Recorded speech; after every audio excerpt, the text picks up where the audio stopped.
രാപ്പുലർക്കിപ്പുറവും ഒരു സൂചനയും കിട്ടുന്നില്ലെങ്കിൽ കേന്ദ്ര കർണാടക സർക്കാരുകൾ നെഞ്ചിൽ കൈവച്ചെന്ന് പറയണം. ആ ഗംഗാവലി പുഴയോരത്ത് കാണാമറയത്ത് പ്രാണപ്രതീക്ഷയിൽ പാവം പിടിച്ച അർജുൻ അല്ലായിരുന്നുവെങ്കിൽ ഏതെങ്കിലും ഒരു മന്ത്രിപുത്രനോ അവന്റെ ആഡംബരക്കാരോ ആയിരുന്നെങ്കിൽ സംവിധാനങ്ങളെ ഇതാകുമായിരുന്നോ നിങ്ങളുടെ നിലപാട്? പെരുമഴയൊന്നും നനഞ്ഞ മണ്ണൊന്നും സാങ്കേതികത ഞങ്ങളോട് പറയല്ലേ. പെട്ടിമുടിയും പുത്തുമലയും കണ്ടവരാണ്, കവളപ്പാറയും കൂട്ടിക്കലും കണ്ടവരാണ്, മഹാപ്രളയം കണ്ടവരാണ്, ജീവൻ പണയം വെച്ചും പ്രാണൻ കാത്തവരാണ്. കഴിയുന്നില്ലെങ്കിൽ മാറി നിൽക്ക്. ഞങ്ങൾക്കറിയാം ഞങ്ങളുടെ കൂടപ്പുറപ്പിന്റെ പ്രാണം കാക്കാൻ. അത് ബഹുമാനക്കുറവുള്ള സാറുമാരെ സങ്കടത്തിൽ പറയുന്നതാണ്. ചെറിയ പ്രായത്തിൽ പെയിന്റ് പണിയിൽ തുടങ്ങി അച്ഛന്റെ പ്രാരാബ്ദം ഏറ്റെടുത്തവനാണ്. സഹോദരനെ പഠിപ്പിച്ച് ബാങ്ക് ജോലി വാങ്ങിക്കൊടുത്തവരാണ്. സഹോദരിമാരെ പഠിപ്പിച്ചവരാണ്. വീടിന്റെ നട്ടെല്ലാണ്.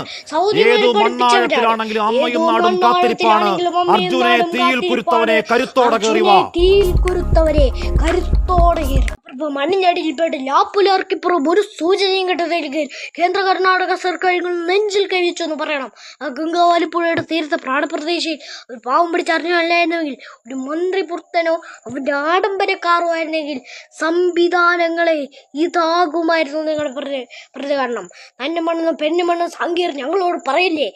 കുറ്റുമലയും കെട്ടുമലയും കണ്ടവരാണ്, കവളപ്പാറയും കൂട്ടിക്കലും കണ്ടവരാണ്, മഹാപ്രളയം കണ്ടവരാണ്, ജീവൻ പണയം വെച്ചു പ്രാണം കാത്തവരാണ്. കഴിയുന്ന നിങ്ങൾ മാറി നിൽക്കുക.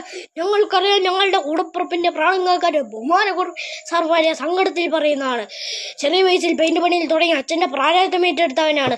സഹോദരിയെ പഠിപ്പിച്ച് ബാങ്ക് ജോലി നേടിക്കൊടുത്തവനാണ്. സഹോദരിമാരെ പഠിപ്പിച്ചവരാണ്. ഏതോ മണ്ണാഴത്തിലാണെങ്കിലും അമ്മയും നാടും കാത്തിരിപ്പാണ്. അർജുനെ തീയിൽ കുരുത്തവരെ കരുത്തോടെ